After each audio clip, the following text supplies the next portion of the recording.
Boom. What up, fam? Anthony Johnson here today, co-founder and CEO of the Redman Group, founder of 21 Studios, 21 Convention, 22 Convention, 21 University. Visit 21university.com. Sponsor today's show. Join it. It's a free 30-day trial. I appreciate it. And you get access to all the awesome speeches at 21 Convention early and ad-free. And check it out in the App Store for iPhone and Android. Free download, free 30-day trial. Boom. Search 21 University. Now, without further adu, welcome to today's show, the Redman Group. Today's episode 138. How to handle agency and conflict like a man. Joining me on today's show will be returning guests and returning alumni speakers of the 21 Convention, Coach Noah Revoy and Pastor Michael Foster. So without further ado, welcome them back to the show, Noah and Michael Foster. Thank you very much. How you doing, boys? My pleasure to be here. Doing good. Yep. Nice. So in today's episode, like the title says, I want to discuss these issues quite directly. They've been on my mind lately for, I think, fairly obvious reasons, what's been going on in the manosphere. But also, much more importantly, I finally watched the Godfather trilogy for the first time in my life, which is, 30 years late maybe, but excellent movie series where obviously there's a lot of responsibility being passed on through generations and family, and then obviously conflict management in the style that they went through in the movie in that kind of context. But it's interesting nonetheless, and it's a very masculine, in my opinion, movie series, particularly the first one, I thought, which is really, that one blew me away. 2 and 3 are fine, but 1 was like, wow. I understand now why this trilogy is so revered. First question, I want to ask you guys, just on a basic level, you're both like deeply Christian, devout Christians. Michael, you're a pastor. Noah, you also have an extensive history in this and work with it. So in Christianity today, for example, I'm not a Christian, by the way, you guys know that, but for the audience watching, I was raised Catholic, but I've been an objectivist atheist for like 10 years now. But in Christianity today in the West, how are agency and conflict, how are those issues handled in the church? Are they being handled well by men and by leaders in the church or not? What are your guys' kind of basic thoughts on those issues in the church, agency and conflict management for men? I can speak to conflict. So pastors are trained these days to avoid conflict at all costs, right? They're basically taught that if there's conflict in a church, that you've somehow failed, right? And so then the pastor's role is to be an inspirational speaker that makes you feel comfortable. And that's not what the Bible teaches. That's not historical Christianity, but it has been that way in the States, in the West for a while. There's a lot of different reasons for it. But I will tell you that if there isn't conflict in your church, you're failing as a pastor, right? And there is always underlying tensions in relationships, like constantly. And your job as a pastor, you teach the word, you administer the sacraments, but in doing so, you also are working like a hot compress. So a hot compress is when you take like a rag and get really hot water on it and then hold it against a wound to pull the pus to the surface, right? So we are not causing conflict as much as revealing it, right? Or sometimes pushing a crisis to the front so you can deal with the underlying issues. So folks are always looking for ways to avoid it. And the way people avoid conflict is interesting. It's not the way you always think. There's the form that we think of most, which is just ignore it, act like it doesn't happen. I ministered in the South for a long time, and the South was very difficult because they're very passive aggressive people, right? And they'll be super polite to your face, act like you're amazing, say great things about you, whatever, and hate you behind your back. And it's not in the Midwest. There's some of that, but the Midwest is still a little more direct in America. So there's that form of just avoiding conflict. The other form of being poor with conflict and avoiding it is looking at it like a fire, and once it pops up, you freak out and you try to stomp it out as quick as you can. Right? That is not a panic, right? Yeah, exactly. Because they're not good at it. They can't manage it. They're scared of it. And that sort of response that's not a lot of people that are drama prone aren't good with conflict. And people say, oh, they love conflict. Actually, no, they hate it. They can't manage it. They don't know how to live in the tension. And that's a necessary place to be as a pastor. And a lot of my work is kind of evangelistic. I mix with, I keep mixed company, to say the least. And it means I have to learn how to manage tension. And so I think a lot of folks just don't know how to deal with conflict. And then on top of that, you have pastors that are trained to comfort people. And what the old saying is, the job of a pastor is to disturb the comfortable and comfort the disturbed. Part of my role is to disturb people, right? To wake them up. You might be an enemy of God. You're going to die. I have to open their eyes up to uncomfortable truths and be okay with it. And a lot of these guys are nice guys. Think of Robert Glover's book. A lot of those pastors are like that, and the majority of their congregants are women. And so they're all the more prone to avoid conflict and to appease when they should say, no, I'm not sorry. I don't take it back. Yeah, a minister should be a patriarch, and a patriarch is a shepherd of his people. And what you described is exactly right. A lot are essentially just a cheerleader. They're a cheerleader holding a Bible. And that's not what we need nowadays. There's a reason why the church attendance had been dropping. There's a reason why, young people that talk to me say, Noah, what's the most conservative? And what they mean is, what's the church with the most patriarchal minister that you can recommend to me? And finding one that's even slightly that way is difficult. Absolutely. And peacemaking will be labeled peace disturbing by middle managers of corrupt religious and political institutions. Yeah. Right. And there you see that actually in the book of Acts, where Paul, I wrote this down here, Acts 24:5, right? He comes and he's speaking the truth, and it causes this riot because the Jewish leaders stir all these people up, and they're like, this man is a troublemaker, right? Well, he's not a troublemaker. He's actually bringing peace by speaking the truth. Truth is a prerequisite to true peace, right? And there's a distinction between peace and quiet, right? Mm-hmm. What a lot of people want is the quiet. But how many times have you been in a relationship where quiet actually represents some of the most intense conflict, right? You're not talking. That's even like World War II. I mean, that kind of appeasement and quiet rather than peace led to mass genocide, the biggest war in world history, where millions of people were slaughtered. And that just, you're talking about it on an individual, more specific local level, but it seems to go from a micro to macro sense as well, from understanding your concepts correctly. Oh, absolutely. Yeah, absolutely. I mean, it's institutionally speaking, we see this in our politics, in our ecclesiastical environments, in our households, in our businesses, where if you upset somebody, that means that you're in the wrong, right? Like they've never considered maybe you're the one that's in the wrong. Like if they feel inflamed by your rhetoric, therefore your rhetoric is inflammatory. That's a sort of way of thinking. And this isn't inflammatory rhetoric, man. I'm not a shock jock. I'm just telling you what I don't live to get a reaction out of you. Well, the truth is emotionally inflammatory to people who are liars, right? And people absolutely who have things to hide. Yeah. Yep, I agree. And flamethrower and just. Yeah. That's right. Yeah, but conflict is, for example, I did something yesterday that upset a really close friend of mine, and he texted me late last night, kind of angry text, and so I go to bed early. He goes to bed late, so we finally caught up this morning, and he was apologetic, and I was apologetic at some level too, and he was like, "Well, I shouldn't have talked to you that way," and I was like, "No, this is why a relationship's good, is that you and I can be really frank with each other, and we can even overstep. And because we are frank with each other most of the time, when we overstep, it's not that big a deal. We can say, I'm sorry. We're able to move on with our life, and we can trust each other.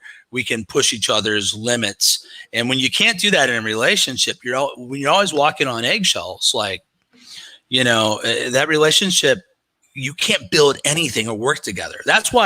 This is why I did this post on how men tease each other and how it's a good thing. And people did not react to it well, right? I mean, the saying is that men insult each other and don't mean it. Women compliment each other and don't mean it, right? Mm-hmm. But the reason men insult each other is the same reason a woman tests a man. We're testing each other like, how sensitive are you? If I make fun of you, if you don't push back a little bit, then you're a wuss. But if you push back even harder, you're an even bigger wuss. And it's just like, and this is why bullying and teasing of a sort play a big role in masculine development. Learning how to have an appropriate response to when people are messing with you. And what we're trying to figure out as men, is this a guy I can trust in the trenches? Is this a guy that will react the proper way? And so my son Athanasius, he's my second born, he was really, really sensitive when he was a kid. And when I'd make fun of him, he'd get all offended. So what did I do? I mean, Noah, what did I do when he got offended by me teasing him? Double down on it. Double down. That's exactly. Every father knows that. Like, you know what, man? You can't be like this. I can't have you being sensitive. I am your dad. I love you. You know I love you. You know I accept it. You know you get hugs from me all the time. I take you fish and I spend time with you. I compliment you. If you get a little bit of a tease from me and you overreact, like, I'm not backing down. That's not going to be in my son. My son needs to be able to thrive in these challenging situations, because that's basically the future for our kids. Well, right? It seems that you want two things. You want him to thrive, and you want him to calibrate his response and to understand the calibration in like a skill sense. Because like you mentioned, you can underdo it and they're kind of a wuss, or they can overdo it, and it's also kind of a wuss thing too, because they're emotionally compromised at that point by the teasing, right? That's exactly right. They're emotionally compromised, and that's what you're looking for. Yep. The ability to moderate our response to stimulus isn't something we're born with. Baby can't moderate that, and we have to teach children that. Now, you should be teaching it to boys and girls. The difference is, if you don't teach it to boys, you end up with these big, strong, powerful men with no emotional control, and then they're dangerous. It's like a Rottweiler with no training, and they end up doing things that they regret later and ruining their entire lives. Men end up when women break, they mostly destroy themselves, and men break, they have the capacity to destroy the world. So it's extremely important that we raise them with that capacity to control their emotions and control their response to stimuli. And we do that by teasing them. And so one of the examples of this would be like an unhinged alpha male who just doesn't, raised by a single mom maybe, but went in a more masculine, at least superficially direction, but has no moderation for his behavior. And a more extreme example would be like Stalin or some dictator, like murderous dictator, with no ability to, basically peel back or moderate behavior that's is a leader, right? And then you end up just fucking, killing people and putting them in gulags and stuff. Yeah, interesting. Yeah, and he actually relied on a lot of people from damaged families. In the most militant secret police groups, a lot of them were people that were raised poorly. Yeah. And they were raised, there were some studies done on that. A lot of children of single mothers and stuff like this, and they had all of this anger and aggression, and they had no switch to turn it off or to redirect it to somewhere positive. Because men are supposed to have anger and aggression, but we're supposed to channel it into useful things. It's supposed to be righteous anger.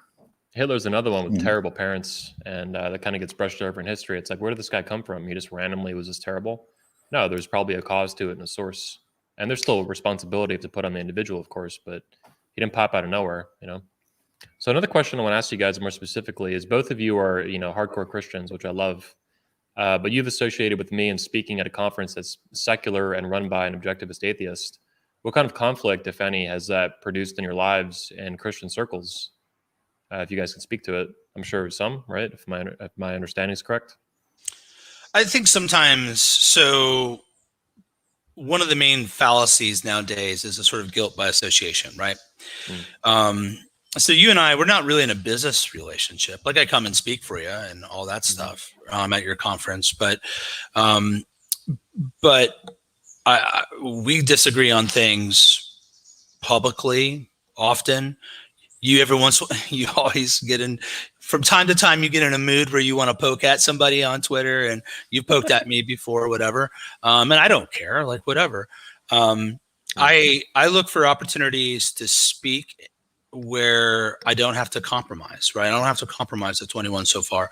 The day I'm required to compromise, I'll just say, hey, it was good while it lasted, and part ways. But yeah, I'm sure certain people have used guilt by association with me all the time, right? But I just don't care, right? Those people, will use some. If I stop connecting with people that are outside of the tribe, so to speak, they'll find a new reason to hate on me because it's not it's not the real cause of it. And so to me, it's no big deal. You know, I associate with a lot of people I disagree with. So, One thing I've come to mind having you speak at and I'll have you go next, Noah. But one thing I've had come to mind after having you speak and Reverend Jesse Lee Peterson speak, as my mind, I was raised in the 90s. I'm a child of the 90s. That was most of my childhood. And that's the impression of America that I got in American culture. And back then, in my opinion and my understanding, it was more normal for Christianity to be expressed and exerted outside of churches, in the public square or even in school and different stuff, one nation under God. Now, of course, that's been under assault pretty heavily the past 10, 15 years, if not even longer. But that's been my experience or observation of it. So in a way, though, as much as I observe that in culture, that aggression against Christianity, in my mind, it's still normal to see Christianity be exerted in secular open spaces in a competition of ideas. And that to me is what 21 Convention is and should be. A TED Talks for Men that's open to a wide variety of ideas that meet at least some minimum standard. They can't be for feminism, they can't be for communism or totalitarian crap. They can't be for like extreme racism or explicit crap like that. Outside of these very minimal or fundamental boundaries, it's like anything goes, right? If you're pro-man or pro-masculinity in a way that I see as genuine. So, I mean, the reality, the way that I see it is your standard is truth. So you invite people that you believe are speaking the truth. Yeah. And anywhere that there's truth, I'm going to go speak. If the qualification is you got to be speaking the truth and what you're telling people is true, all men who are dedicated to finding the truth end up at very similar conclusions. They might come at them from different angles, some from atheism, some from Christianity, but they end up with similar conclusions because above religion, above everything is truth, is reality. And so we're going to end up with a lot of overlap in there's a lot more similarities to what the speakers believe than there is differences. And the differences are often in how they're applying the truth that they see. They have different personal desires of what they want to accomplish with that truth. I'm not going to go somewhere though where, I feel that the people aren't speaking truth. That I would reject because of that. And when we say truth, like I don't even care if we agree on something necessarily. Mm-hmm. Like that might come to a point, but like I've talked about with communism and feminism, like really extreme stuff like that should be a baseline to be at the conference. And I've made that explicit at numerous points over the years. But my main focus is like, do you believe you're telling the truth? Do you actually believe that to the bone? And do you want to speak that in public on a public stage and try to get it to ideally millions of people? That's the goal. Every speech I want to get to 1 million views. That's kind of my goal when you guys get up on that stage. And that's what matters to me is, are you speaking the truth as you believe and understand it to the bone? Not some false pretense, not some other motivation that's superseding that. Truth has to be your number one priority. I love the way Michael says that being a pastor, the entire point is being a truth teller. I wasn't aware that that's how being a pastor or reverend is defined. But I believe you. I think you're being sincere, and that I love that. And I wish more pastors would be like that in everywhere, especially in Florida, though, where I live. I agree. In the book of Acts, in Acts 17, Paul, he speaks at Mars Hill, right? And this is a place where philosophers would come and debate different issues all the time. And we don't have those spaces anymore. We used to have those spaces. I remember back in the 90s, thank you, darling. I remember back in the 90s that my wife and I, we used to go to this coffee shop. And there wasn't very many laptops yet. They existed, but there weren't a ton of them. There certainly weren't iPhones. So you'd go to these coffee shops, and there'd be board games, and you would like play board games with people you don't know. And I'd ask them like, so what's your story? What's your life about? What do you think about Jesus? And we'd have these incredible conversations. And some of those people became Christians from those conversations and remained friends for many, many, many years. But now these public spaces don't really exist like that anymore. So they call them third places, more or less, right? First place is your home. Second place is your job. And third place is where you spend the next amount of time where you interact with the public. They don't exist anymore because of all of our personalized devices that pull us out of relationships. So for me, I'm always looking for a place where I can engage those ideas. So for me, going to 21 was about the speeches, but also about me meeting the speakers and talking to them and pushing back on them and figure out where they're coming from and understanding that. And we need more of a public square. And Twitter to some degree is a public square, but it's got a level of limitation to it because of its short form media. Yeah, and you even had disagreements with another reverend there, Jesse Lee Peterson. You and him are not ideologically identical. Yeah, that's fair to say. Yep. Yeah. So Noah, have you had pushback from Christians for even associating with an atheist-run conference that's secular? Someone mentioned about the swearing, and you'll hardly ever see me swear. It's very rare. Usually, if I'm surprised by something, but very rare that I swear, and that seems to be a big deal to a lot of people, and I understand they have a strong preference for that. So that was one of the issues. And then, it kind of came out of a pickup artist community, which a lot of people find to be, it's not their cup of tea. Let's put it that way. They're not happy with it. And the reality is if they don't like it, they can stop following me. I'm not worried about it. I'm here to speak the truth, and I'm not here to cater. Michael is a pastor, so he has a specific mission. He has a focus what he's doing. My focus is not just to Christians. I would say about a third of my followers are probably Muslim. Wow. And I'm not catering to anyone in particular. I'm just speaking the truth about relationships, and it happens to attract a certain crowd of people. So yeah, I only care about that. And so what ends up happening is, if you don't like it, come and talk to me about it.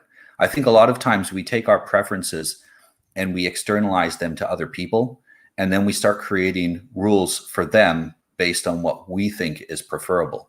And you can't universalize your own preferences onto other people.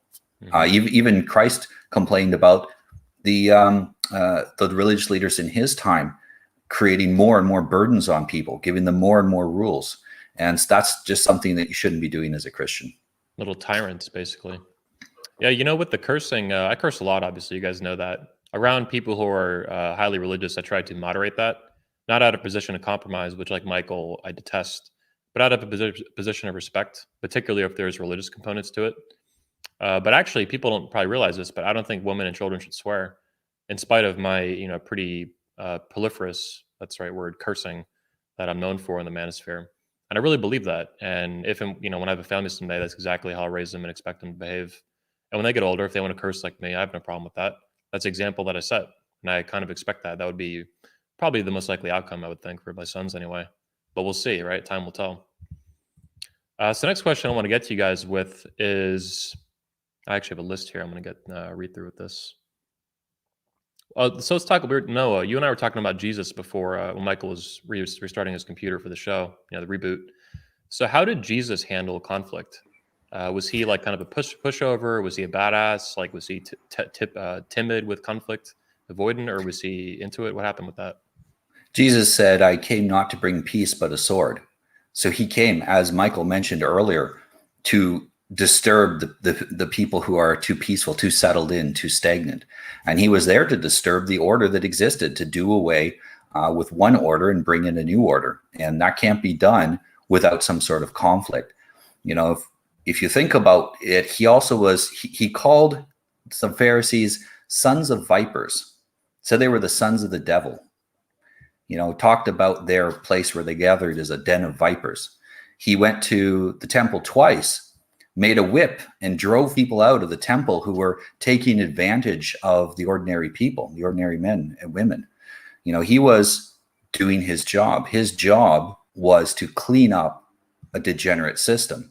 And that's a tough job. I mean, he ended up getting killed for it. Yep. I can relate, loosely speaking. Michael, do you have some comments on this? The way Jesus even called people vipers and sons of the devil and these things? Well, sure. A lot of people imagine Jesus as like this, easygoing hippie, and that's not true. His language was at times harsh. He was always calling out hypocrites, but he wasn't just calling out hypocrites, but he especially went after them. He would press people all the time. And one of my favorite stories is John 6, and that's where Jesus he all the loaves and all the fish, he makes all that food happen, and all these people follow him over across the sea of Galilee, I think it is, and they're looking for more food, but he won't give it any more food because he's not interested in that. He says, actually, you need to eat my flesh and drink my blood. And he's not really speaking of cannibalism. He's talking about your life being sustained by your faith and worship in him. And then all these people get offended and leave. And when they leave, Jesus looks at his disciples and he says, well, you guys going to leave too? Right? Because they say, Master, these are very difficult things you're saying. And he doesn't apologize. He says, are you going to leave too? And Peter says, who else has the words of eternal life? But you see, there's a point where he could have pleased them, but he didn't. He wasn't a crowd pleaser. He was willing to push the issue. The examples that Noah gave as well are very good ones. But Christ demands absolute obedience to him. That's why your position on Jesus cannot be that he's a moral teacher. He's either who he says he is or he's an insane person. Because any human being that demands worship and demands absolute loyalty is a sociopath. That's not, but Jesus does. And Jesus is willing to offend people, and Jesus doesn't cater to any crowd. He's willing to push back even on his own disciples. And that is masculine. Men I was talking to the leadership at our church, and I said, look, our church is bigger than any one of us, right? Like, we don't have loyalty to any person as much as we have loyalty to the mission. As long as we all are on the same mission and we're keeping to our doctrinal commitments, then that loyalty is there. But when you move away from that, then we're parting ways, and that's very important. And that's Christ. Christ does what pleases his Father, not what pleases the crowd. Yeah, it seems like Jesus was committed to the truth above all. He was the truth. He says, I am the way, the truth, and the life. No one comes to the Father except by me. And he's also not just concerned with people believing the truth. If you go to Matthew chapter 7, he talks about building your life on the rock, right? And a lot of times people think that means, well, believing the Bible. Well, he actually is talking about believing and acting upon. And what I think we all hate is someone that knows the truth, but lives in a way that's not congruent with it, the opposite. So acting on verba is really important, right? Like actions over words. Yeah, well, the actions. So I always tell people you have professed theology and functional. You have the things that you say, and then you have the things that you are actually part of your operational system. What your true modus operandi, and so that's got to be huge, because that's what I'll tell people that want leadership. Like, I hear what you're saying, I'm with you, but I want to see it in your life, right? And I want to see what your actions are. Last night I was doing marriage counseling, and I was talking. The first question I asked the wife, I always do this, and it always throws them because they're never ready for it. But a lot of men will call me, and they're like, "What can I do to save my marriage?" Right? And so I do focus on control the controllables. Like, you can't force your wife to change, but you can do things that will make yourself more respectable. Whether she gives you the respect you deserve or not, that's really on her. But here, like, you can get in better shape. You can leave your house better. You can develop all these skills. Let's focus on those ththings. You can be a better communicator. I always talk about that because those are things he can act on. I could tell him all the things his wife needs to do, but so what? Like, what? That's the problem I have with a lot of folks in Manosphere. Like, why won't you tell the women, right? Like, well, I do when they talk to me, but I'm talking to you, man. You right? literally spoke at the 22 convention for women to make. Yeah, I didn't pull my punches at all. Mm-hmm. So what I told the woman, though, I said, look, I think your husband is making real efforts to make this marriage work. He's making these changes. I think he's a good man. I think you've done well with this man. And I focus on control the controllables. Here's my question for you. What actions are you taking to change to improve this marriage? What are you doing? And that was hard for her, right? Because the idea that a woman has to change is not things that women are used to being confronted with, in particular by a pastor. It's always the guys the screw up. You might as well be speaking Chinese to them. Yeah. Right? And so what I got to convince the manosphere guys a lot of times, like, hey, sometimes the guy is a screw up. Sometimes the marriage is his fault. I'm not one of those guys that's trying to blame all men, but look at the problems in your life. Aren't you like often the cause of them? I mean, but I'm going to say the same thing to women as well. But almost no one says that. And so I don't want to become, that's the danger I see in the manosphere, where we overreact and we remove agency from men, right? Men are powerful. Patriarchs are powerful. You know, they all think, I always see this online. Well, you got lucky with your wife. Nuh-uh. No, I didn't. I didn't get lucky. What does luck have to do with it? Now, to some degree, I was born in a different time, and I recognize that the internet has changed things. But our marriage was difficult, and I've exercised leadership ability to lead my wife to where she is now. Didn't you say once that she was like taming a wild horse or something? She gave you. Yeah, that woman. I used to say to her in arguments, I used to say, like, look, did Jesus die for you? Have you ever committed a sin? Or does the cross you have no need for the cross? Is that it? Because I couldn't correct her. And what I realized is that early on, I remember one day I decided I'm going to correct her today. And I'm going to make sure what I correct her on, something that's a real mistake. And until she admits that it's true, I won't give up. Right. So we're like up to 3 a.m. This goes on for hours. And I'm like, I am not going to lose. And I did win. And I remember we were meeting with this couple that were thinking might join our ministry at the time. And he was telling me about how his wife once got out of the car because they were arguing, and she got out of the car at an intersection to do a power move. Right. I said, well, Emily, why don't you tell him what I would have done if you did that? And she's like, oh, Michael would have drove off. And that's exactly right. I would have been like, all right, this is not how adults work, right? We don't do this in this family. I hope you have a quarter, or I hope you have a cell phone. See ya, you know? And that guy, he came around, but when I heard that story, I was like, I can't have a man on my ministry team that is laughing at that, or that sort of stuff is present in his life. Now, I don't want blowhards.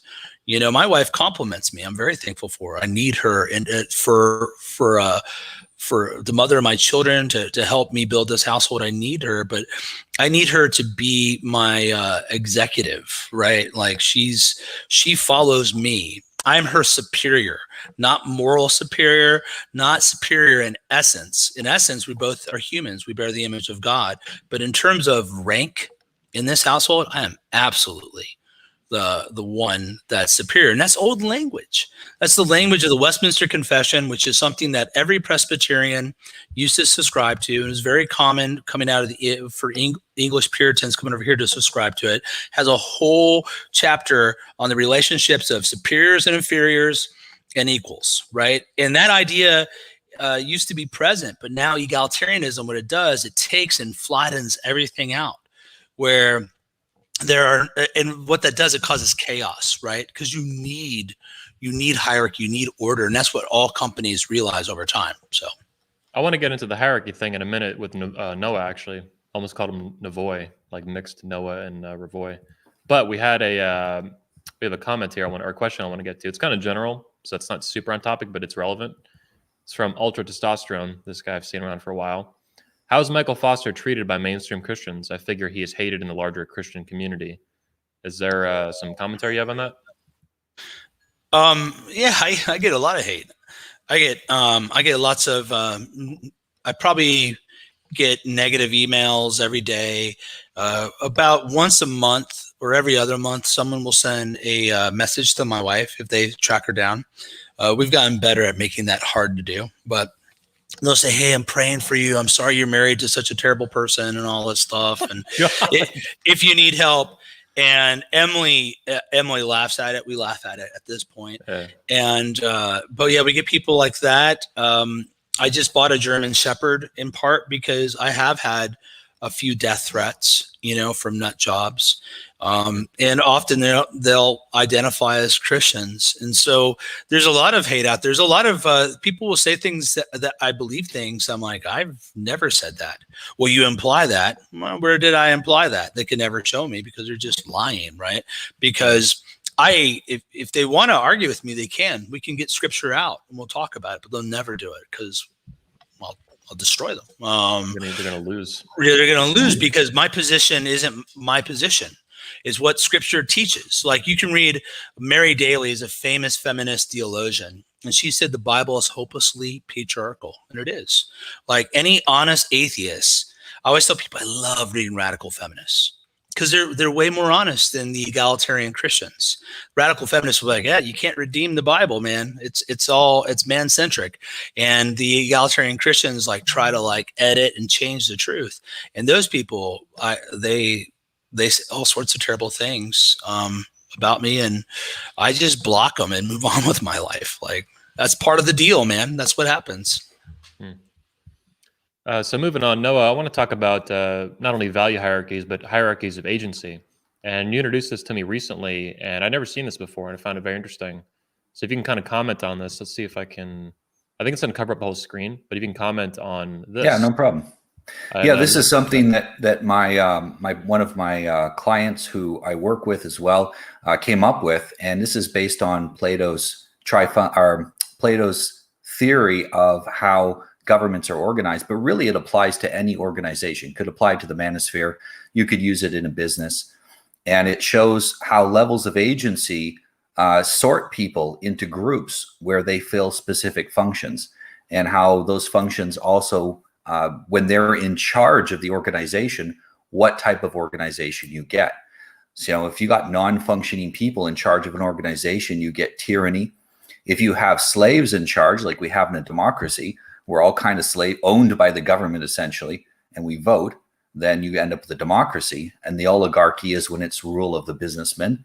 The democracy is rule of the warrior class. And the aristocracy is rule of the very highest agency, what Plato calls the philosopher kings, and he uses different metals to represent them as a symbolic way. Michael, do you have some commentary on this, perhaps? Like, what does the Bible, for example, say about agency and what agency that men should take? Like, you're talking about patriarchy and the hierarchy in a family, but what does the Bible and Christianity say about agency is in terms of responsibility as a man to lead and to be masculine and all this? It assumes it. It assumes men are responsible for the outcomes of their life. And I'm looking at the comments here, and there's some babies in it. What I'll say is that, like, for example, in Proverbs chapter 24, the writer says, I went by the vineyard of a lazy man, and he sees it all broken down, right? And then he says he looked at it and learned and said, a little sleep, a little slumber, and so poverty comes upon you. In other words, when you look at the outcome of someone's life, the state of their lives, the state of their bank check, the state of their body, the state of their relationships, it generally say something about them. Now, it could be that there was a storm, a fire, a plague caused that thing to be broke down, right? Like they understand that, but in general, it does say something about your life. Like I said, so when I'm looking for elder candidates, I want to see their wife and their children. I want to see how they act. I want to see if his wife respects him. I want to see if he has good leadership ability, and that's going to be generally reflected in the state of his wife and his children. Generally reflected. People lost their freaking minds when I said that. They said that, oh, so if a wife leaves a husband, that's his fault. Maybe not. I don't know. Like, yes, a lot of women leave because they're terrible, wicked people, and Scripture would condemn that. But like we all know guys that have poor leadership ability, and it's reflected in their followers. If I come to any sort of company that's having trouble with its employees, I'm going to look at the management style and I'm going to look at their management commitments. We all do that, right? And so there's a difference between also responsibility and blame. Right? I am responsible for every single thing that happens in my house. That doesn't mean I caused it.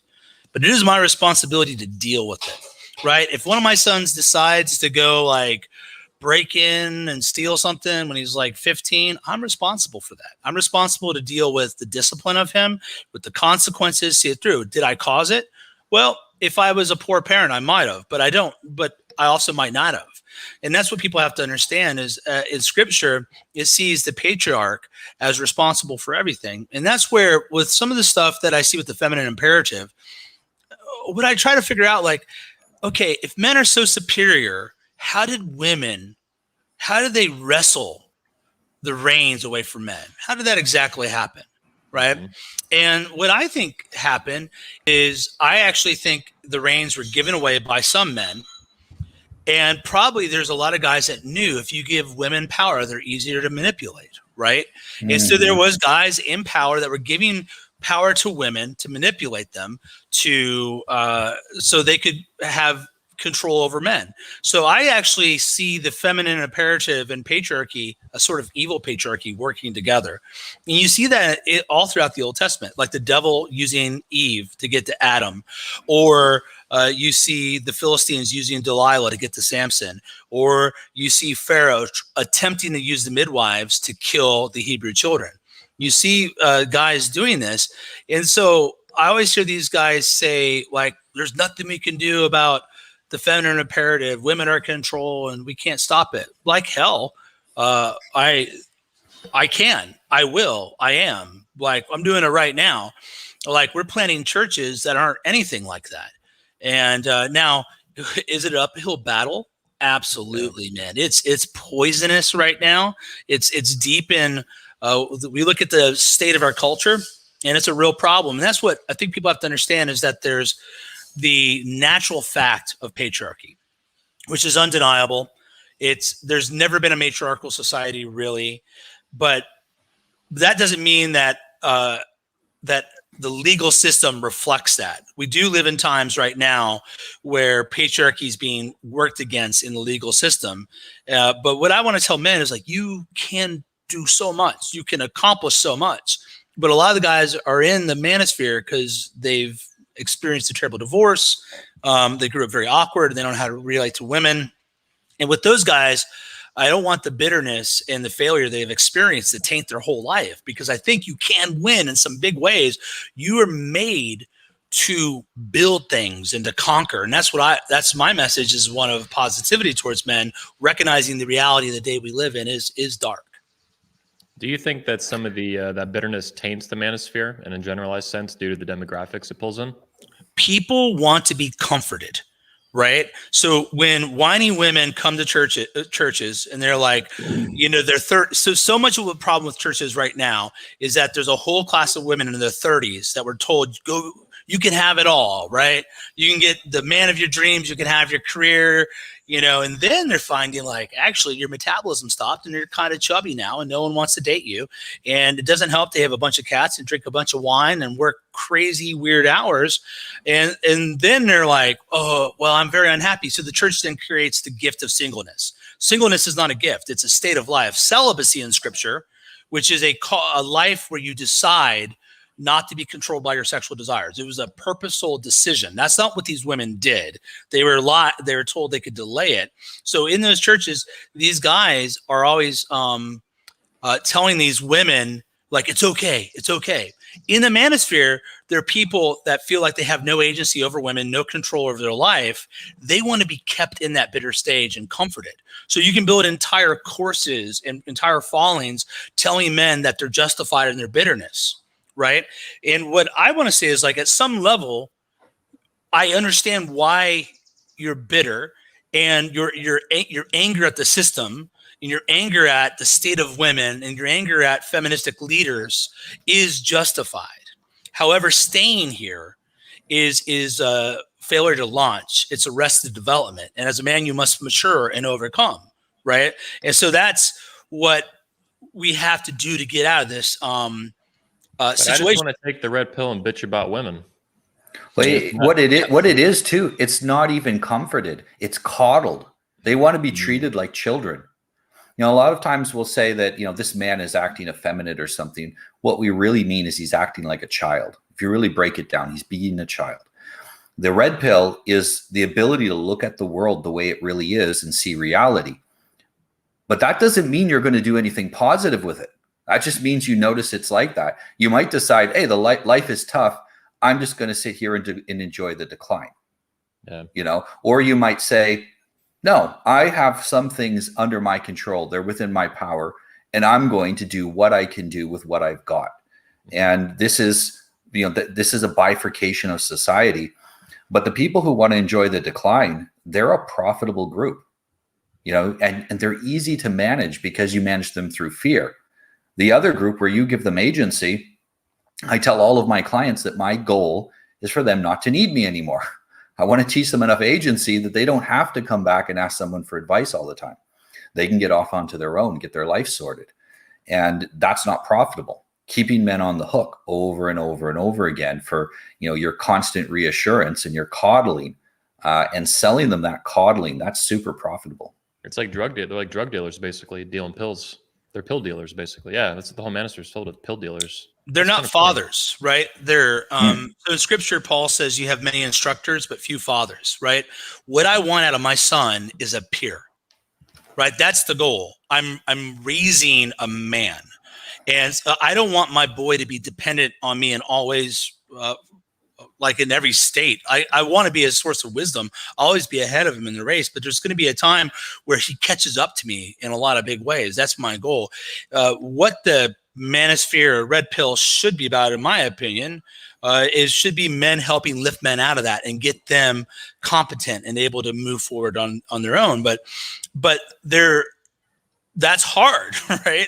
Because like guys are really upset. We have to let them get over the hump. Like a guy that's coming out of a divorce where he lost everything. And I have a lot of pastors that reach out to me that their wife goes nuts and cheats on them like multiple times, and they try to work it out, right? And she eventually leaves, and then they'll still blame the pastor as if like it was his fault. And I know a few of these cases, like sure, in every situation there's things you could have done better, but I'm like, no, the woman is the problem. And then these guys will be so like negative because they've just spent 20 years of their life building something with someone and was all wiped away in a moment. And then they're told that they're the cause of it. Well, I get that guy's going to be angry for a time. So I'm going to give him some space to process that and work through it. But my goal is to get him to move through that phase. Right. And I think the Manosphere has all these gurus that take ideas that have been around forever, and they are constantly repackaging them into the same stuff. And there's people that just get stuck in this rut, and we have to help them get out. But there's all these kind of gurus that make these $35, $100, $2,000 Gumroad courses that have no new value in them, right? Like making content, I get it. That takes a lot of time.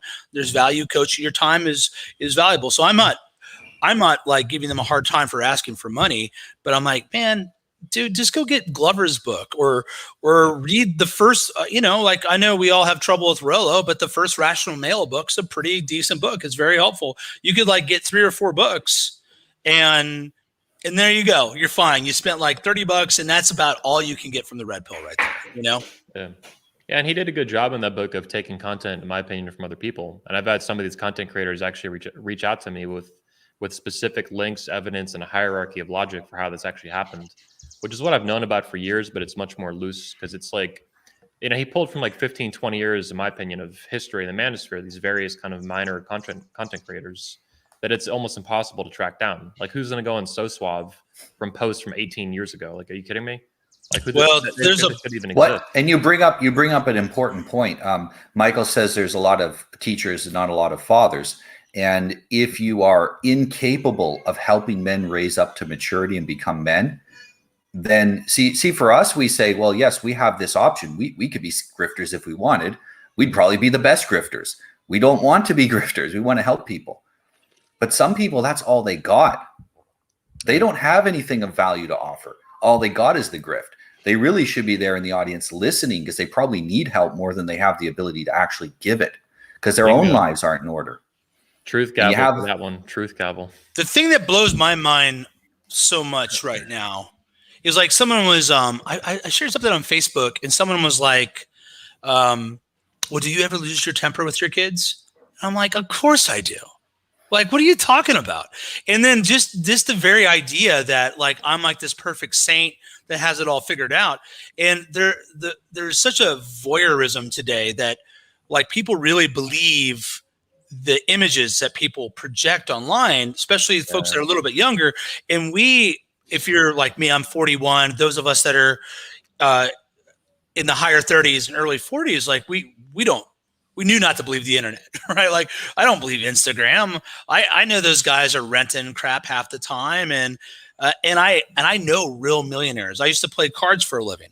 I used to be a card counter. I was part of a huge card counting team. They made a movie about it. I know some of the guys from the MIT team going way back. And so, but I grew up in the Midwest and I grew up poor. So they told me to dress up like a rich person. So I dress up like a rich person, which I wear my jacket and my nice shoes, and I go. And they keep picking me off and figuring out that I'm a card counter. And I slowly realized that rich people that I met in Vegas, they're walking around in like cargo shorts and like a t-shirt or whatever. They didn't dress anything like that. And so I had this image in my head of what wealth looked like and what maturity looked like. And what's funny is like you look at a lot of these folks online, like there was some TikToker someone shared the other day.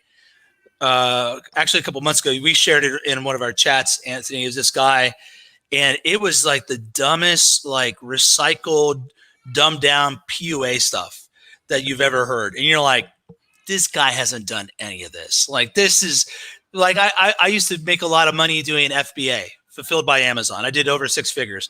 And then I saw some guy recently talking about how he made all this money on FBA. I know he did it because I did it, and that's not how it works. And so what these guys see is this image and they buy into it so easily. Like, how dare you? Like, this guy's twice the man you are. Maybe he is. How the heck do you know? Like, well, how do you even know? Right? Like, you don't know my life. You don't know that guy's life. You just know what is curated and put before you, you know? They remind me of like little greedy fat kids out of a movie, maybe like Willy Wonka or something, and they're just munching on these lies, and they're just gobbling up the lies, getting fatter and fatter. And like, how dare you tell me these aren't lies? And they're just fucking chowing them down. But that's what, yeah, because I know what you're saying. It's all carefully manicured public personas that are bullshit, probably 80 to 90% of the time. And the fanboys are so.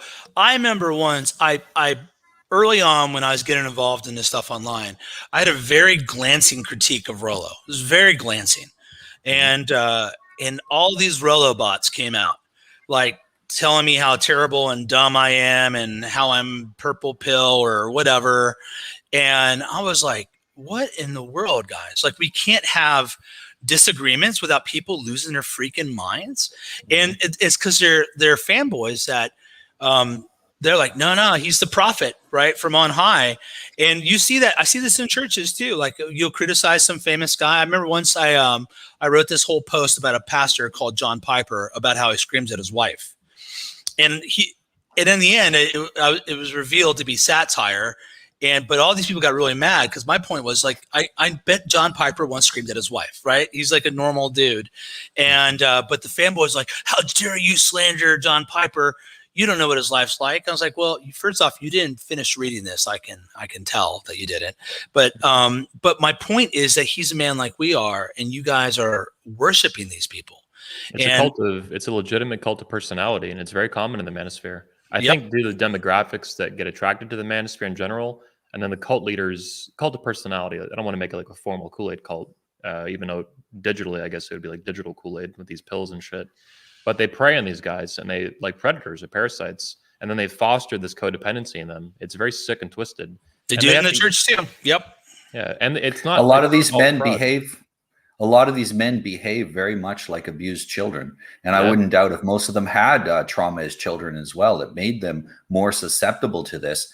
And, you know, their daddy comes along to them and says to them, oh, mommy was bad. I'll take care of you. And then smacks them. Here's the irony is we're talking about guys who get divorced, bad divorce rate, bad divorces, bad breakups. You know, they're in relationships. I was in one myself 5 years ago with a BPD woman. Medusa, as she's known in the manosphere, right? And the reality is these guys, they go from, at least not in my case, but in many cases, they go from well, it's complicated given my public history with the manosphere, right? But they go from toxic abusive relationship with the woman, and then they go into a toxic abusive relationship with a YouTuber or content creator. And it's the mirror. Now, the content creator doesn't have a pair of tits typically, but otherwise it's very functionally the same. It's the same type of abusive pattern of behavior. It's weird. Some of them could stand to lose a bit of weight.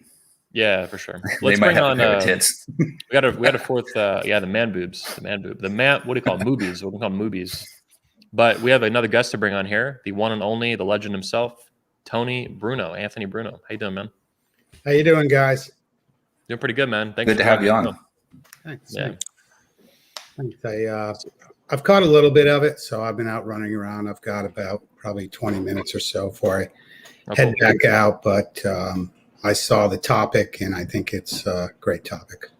Yeah. Tony, what's your basic opinion of how men should handle conflict? Obviously, there's been conflict in the manosphere. It's quite public at this point. It's not the first time it's happened.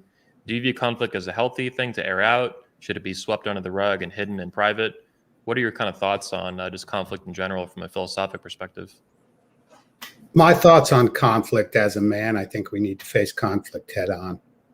I mean, I think it's really a simple thing. I don't think it's an issue. I don't run from conflict. In fact, I think when somebody comes at you hard, my way of dealing it is coming back a lot harder. I don't run. I don't say, "Oh, okay, I wish you well. Take care." That's just not me. If somebody wants to push me or say something, say something that that I know is true, I'll really come back even harder. That's not an issue. But I think what happens is that men avoid conflict because they have no self-worth, or the conflict is truth and they're just afraid of recognizing it. So brutal. The deep reason why men avoid conflict is this comes up in coaching all the time, is that when they were children, they tried to have conflict with their parents.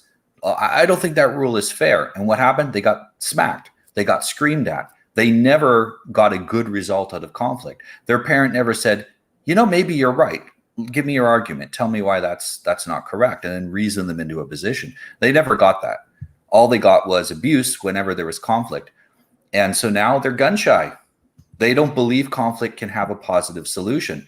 The reason that I'm pro-conflict is because I get into so many conflicts that end up turning out better for everyone. And so I'm habituated to conflict bringing results that I like, that I want.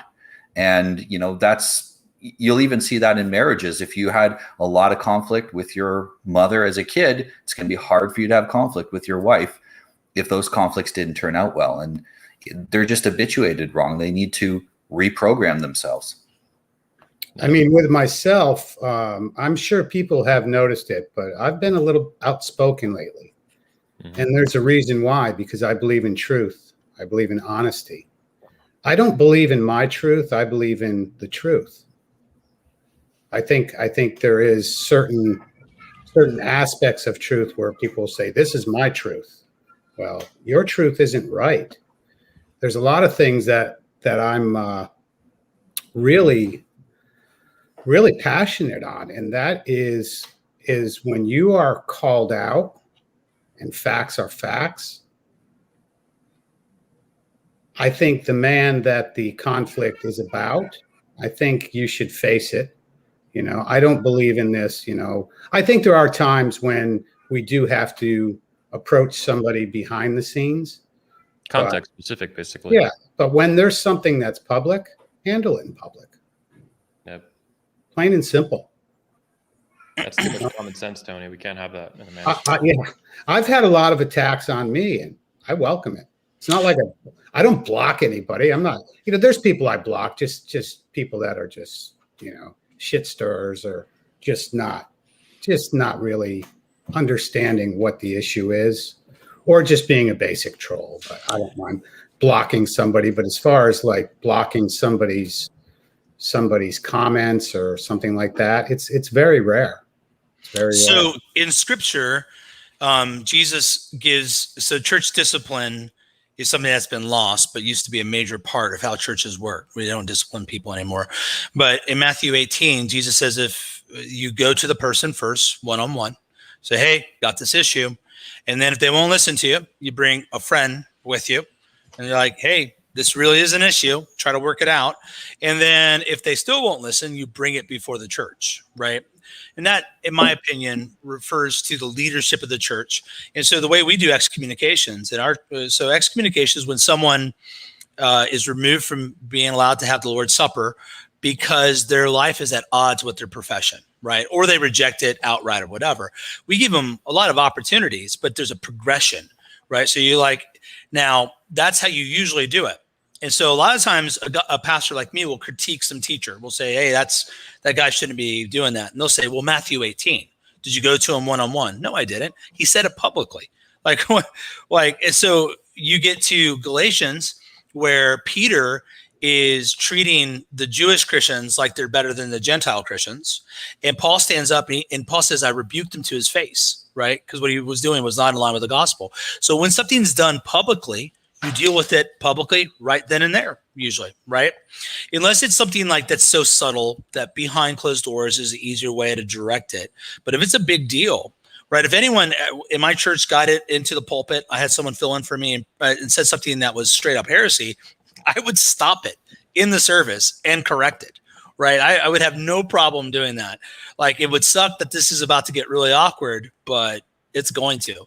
That's the thing. You go to the person. If it's a private thing, private matter, go to them, bring someone else, and then elevate it to a council of men. That's how it works in the church. If it's a public sin or a public error that's serious, then you deal with it publicly. And that's what Scripture teaches, you know?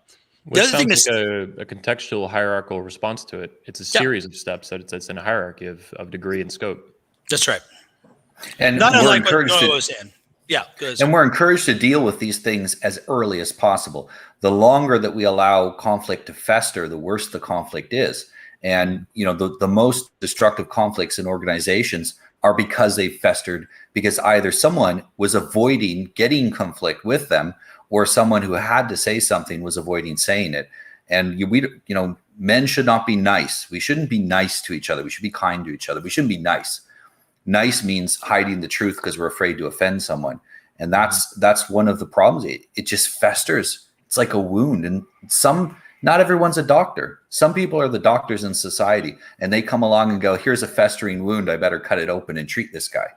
And some people just don't like it. They don't like to be treated. Yeah. I have a question I want to open to all three of you guys. Order is not super important about it, but maybe Michael will be best for it given the specifics of it.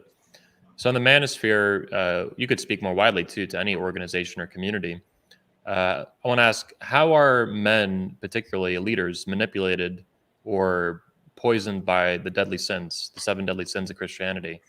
I can't name off the top of my head, but lust, greed, these things.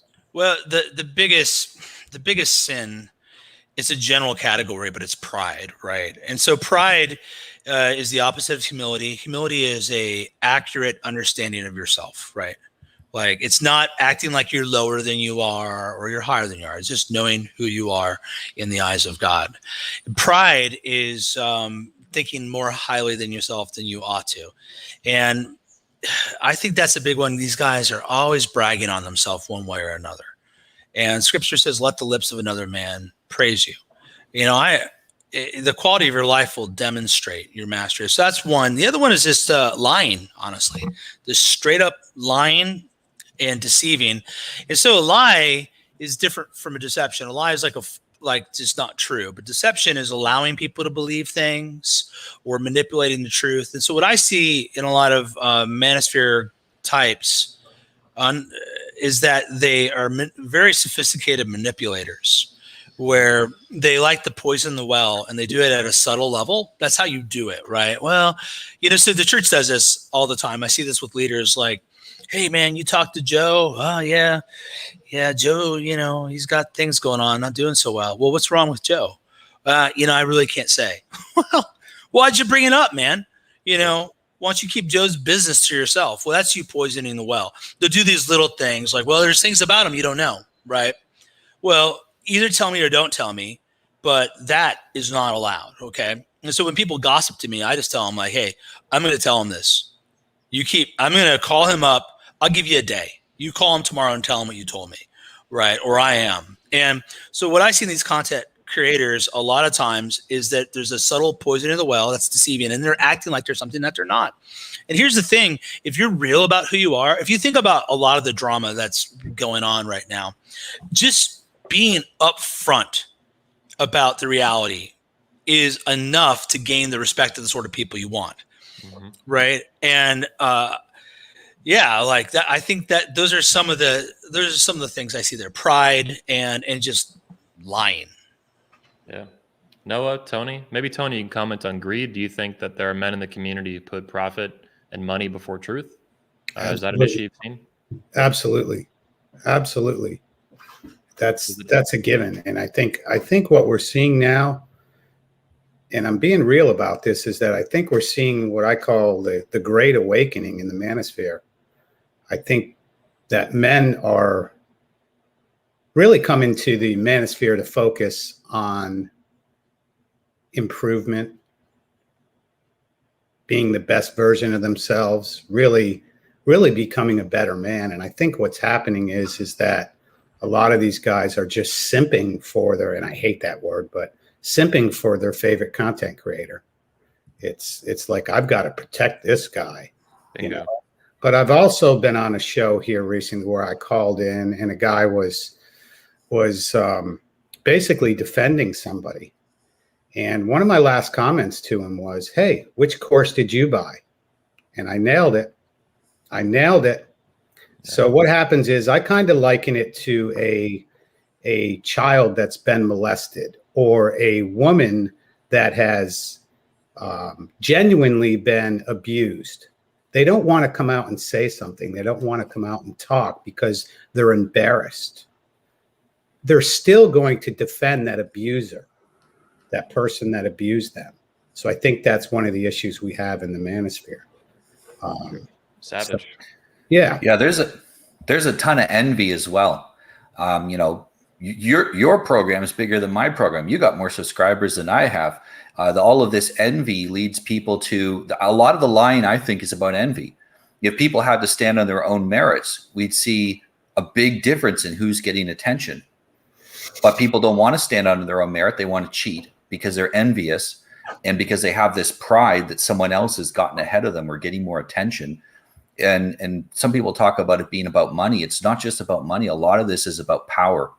There's shows recently where the gods are whoever's getting attention, and that actually gives them power.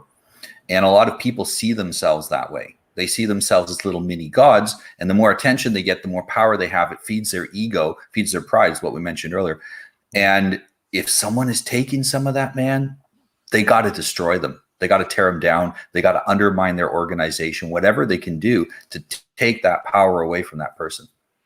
When I got the call to do 21 last year, and Anthony's like, it's going to be in 4K. Like, that's good. Right. Like, I'm thinking like, man, I have gotten fat this year. That's what I was thinking. and then I'm going to be in front of these people. But I decided, look, I'll just do what I can in these 30 days. But I'm not going to hide this. I'm not going to try to be something that I'm not. Right. And what better way to like be inspired to get in shape, right, than stand up on the stage in front of people like that. But to me, it was like accountability. Like, what this is, I made decisions that led to this, and I'm not gonna hide. And the thing is, at some level, I have no excuse, because the easiest thing you can change as a man is your image, right? Easiest thing you can is just hit the weights, fast, eat healthy, whatever. That's easy. So that does reflect some character issues and priority issues in my life. Now, I will solve that problem this year. Absolutely, I am. I just put my gym in, working out, very, very motivated. Got my treadmill where I can like walk on it while I'm doing my calls, get all my steps in, all these basic things. So I need to take care of that. But there's a lot of things like that other people hide that are much harder to resolve. And I think people are just very fake, namely about the relationships, right? Like I see these guys like look, man, don't tell people, I don't rank women on scales. I don't even think of that way. Not because I'm above it. I just been married a long time, and I don't even know how I'd figure out a 1 to a 10. I know like that's not good looking. That is. But like, you better not go on shows like saying my wife's a 9 and a 10 and bragging and bringing it up, and then it's not true, right? Because the problem there is that you're betraying people's trust and you're lying. If you said like, look, I got married to my wife and we've had some rough times, and but we love each other, and here's what we've learned, and yada, what we're working at, like, people wouldn't give you a hard time if you were real. And I just think we have these guys coming into 21 or not 21 into the manosphere that are just posers. That's all there is to it. And they're just fakes. And if you're real about the problems in your life, men that know how hard it is to be masculine in the whole area and take control of your life will respect you. You won't lose respect. Dumb little grifters. Guys talking about, oh, your wife's only like a 9. Yeah, dude. But I'm not masturbating to porn like you do all the time by yourself, right? I'm a father of 8 children, been married almost 20 years. Like, I'm going to get off this show and have a great day with my family like I do most days. But bro, that's so beta. That's so beta. What are you? Yeah. You're living a blue pill fantasy, bro. Yeah, I guess so. But it is, you hear these guys like, okay, whatever, man, you can talk about your 10s and 9s, but like, that's not how I live. These things are real in my life. It's not just theory. And that's what men are looking for, is like proof, right? Not just theory. Now, you mentioned these lies about relationships, and I understand what you're saying. I know exactly what you're talking about, obviously. But I think it goes even beyond that. For example, Tony and I know a certain speaker who shall not be named, who in 2019 was very fat, had a beer belly all of a sudden. There's pictures of this. And then this certain speaker wore a woman's girdle kind of thing around his stomach on the stage when he gave the speech to falsely present a more flat physical appearance on his body. And then, the next day there's another photo of him where his gut is just hanging out because he took the girdle off. I mean, this is how extensive the posers are on the lies and the fraud. It's not only about the relationships and these things, which is really serious, right? Especially when they're public lies and it's deception about age and appearance by wide margins. I mean, this is like miles of years being taken off women, and tripling sexual market value in these things. But it even comes down to putting a girdle on your body like a woman, like a fat woman trying to look skinnier, a fat man trying to look skinnier, rather than just saying, like you, Michael, you're saying I was kind of fat in 2020 and I tried to do as best as I could before the convention. And that's exactly what you did. And then you just gave a speech and nobody cares really what you look like. Well, I like Steve Williams. Like, Steve Williams has he's got that belly. And what I love about him is that he gets up on stage, though. He doesn't care. Like, he's got like a real swagger to him. Mm-hmm. And what I was thinking about him is like, that guy's genuine. Like, think whatever you want to think about him, but that sort of like real swagger, like, you can't help but respect men like that, like, because that's having that sort of confidence in your life is harder to get. And how many guys, and look, I don't want to be misunderstood. I'm not trying to downplay the importance of being in shape. It's very important.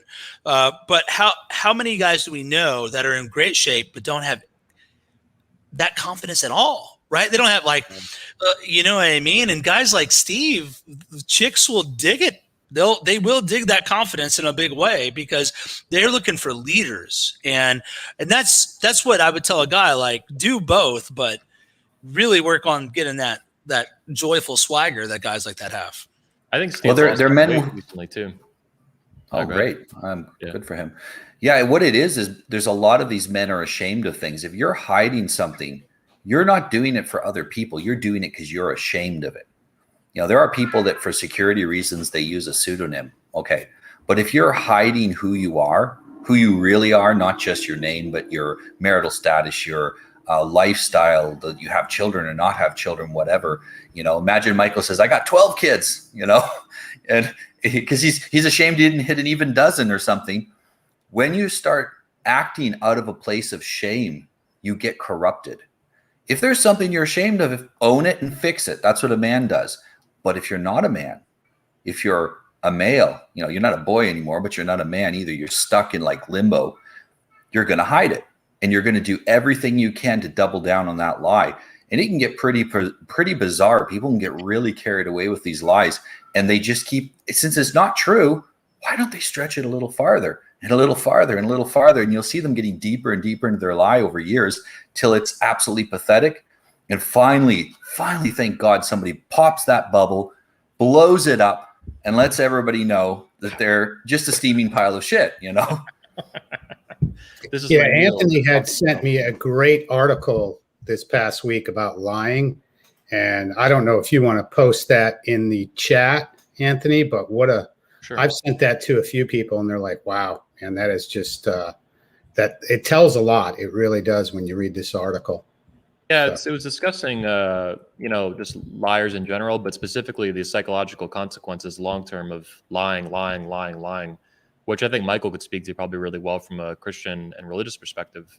But even just in more general psychology, when you create this false reality, it creates a lot of stress. Like even cortisol, like you have to double remember all these things.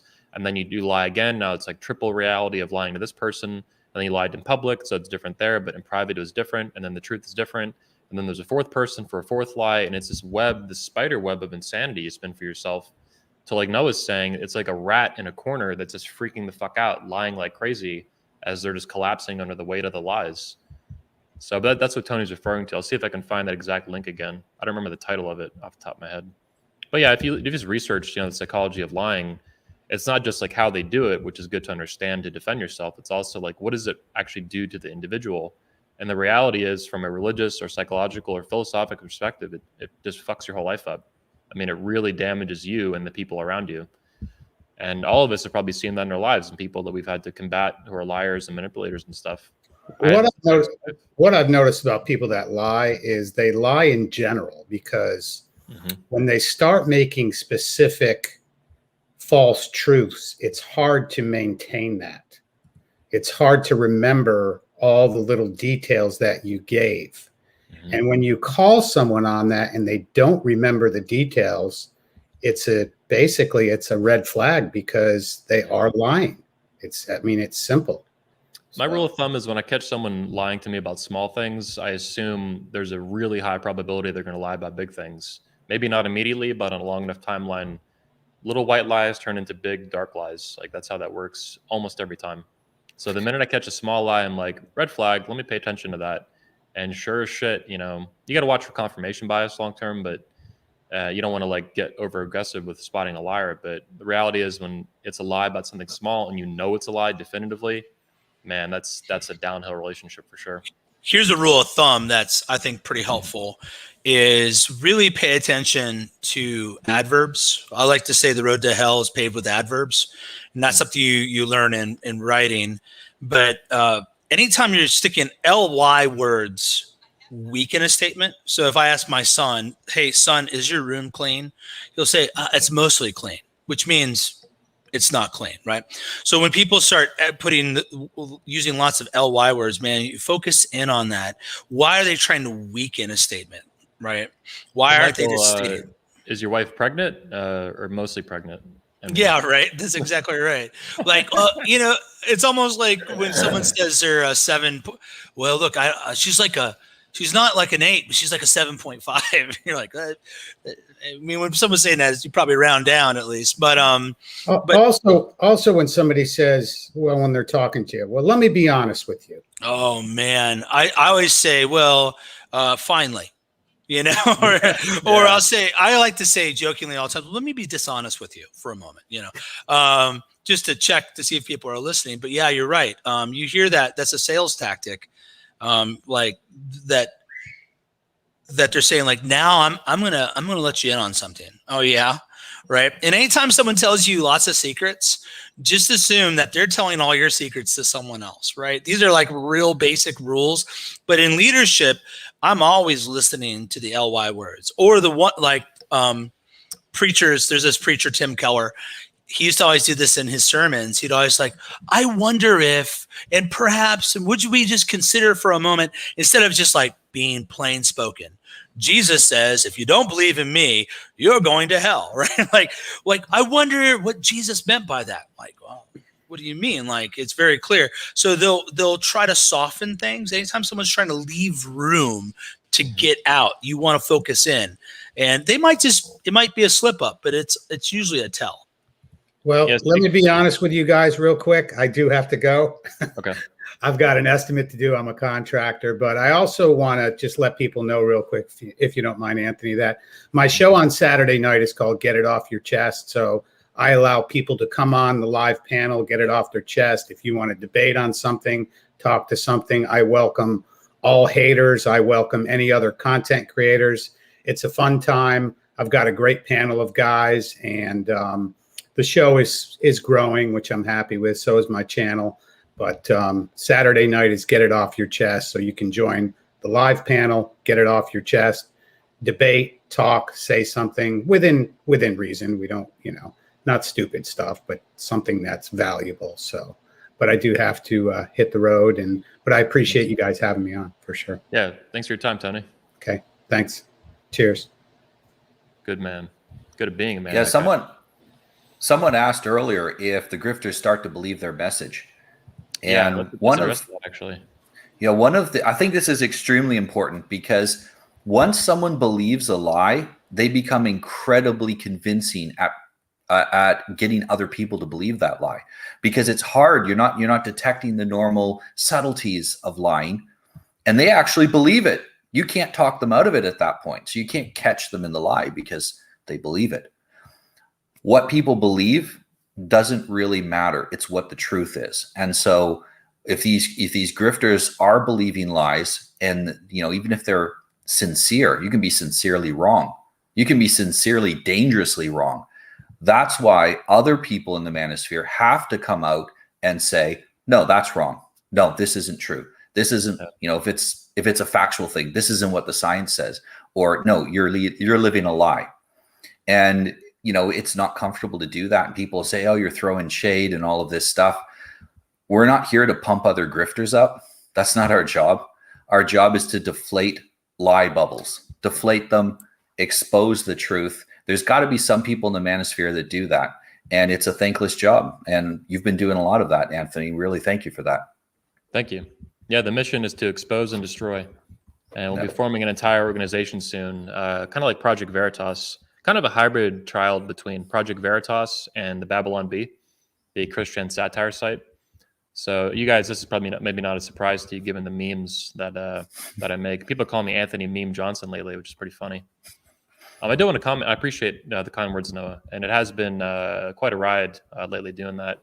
But I'm acting in accordance to my values to the T, and yeah, I get hell for it sometimes, but I get a lot of positivity too. And that comes with the territory. You get being a truth teller in many ways makes you the villain. Jesus and your religion that you guys believe was not. It's complicated long term, but in the short term, he got killed for telling the truth. Essentially, right? He was murdered for that. I did want to comment though on this specifically. So do you think that most of the grifters have come to believe their own lies? So no, you've commented on that, and I want to make two specific comments. Number one, effective liars, and Michael might even know about this too. Just from card counting and trying to navigate your life as a pastor, the people that try to snake and take you out, right? You're good leaders, so people are going to hate you for that in some ways. But good liars they do a lot of things, but two things they do at minimum is they believe their own lies. They do so as much as they can. It makes you a better liar. The more you can believe the lie, the more convincingly it's going to come across. Number two is that you have to mix in the truth a little bit when you lie to make it effective. If you tell a complete lie, it's more dangerous, more risky. A more effective lie that's lower risk, long-term, so risk-prone, is to mix in some truths. This is why recently I've been calling Rollo Tomassi extremely purple pill, and I mean that. And he's a guy who calls everybody around him a purple pill grifter, purple pill grifter, purple pill grifter, right?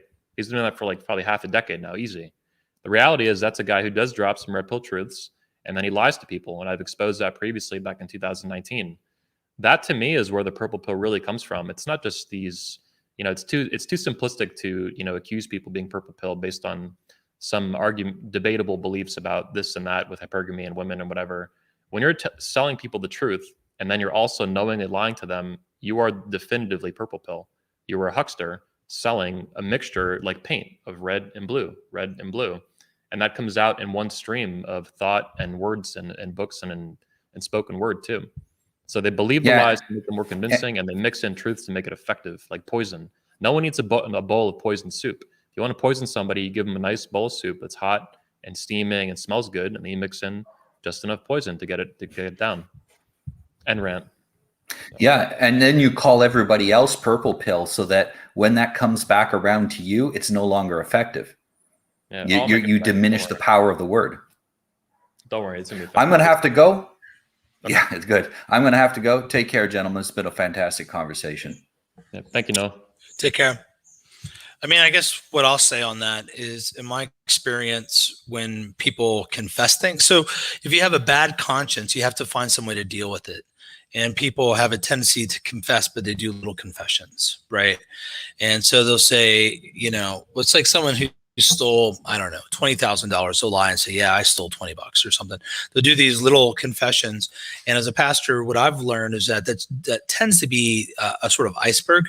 There's what's above the water, what you see, and then there's a whole lot underwater that you don't see, right? And so those little confessions, like when I'm dealing with guys with pornography, I'll ask like, hey man, how's it going with pornography? And they say, well, yeah, I haven't looked at pornography in a while. And I'll say, what's a while? Well, I don't know. It's been a bit, like a month. Has it been a week? Has it been a day? Well, I looked at it yesterday.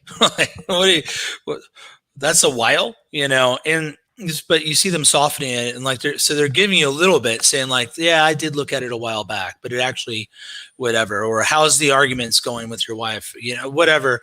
They'll give you little bits of it they think they'll satisfy you by doing that. And you've got to press to get the actual issue. And I think that's what we have to do with a lot of people too. Yeah, you got to squeeze the truth out of them.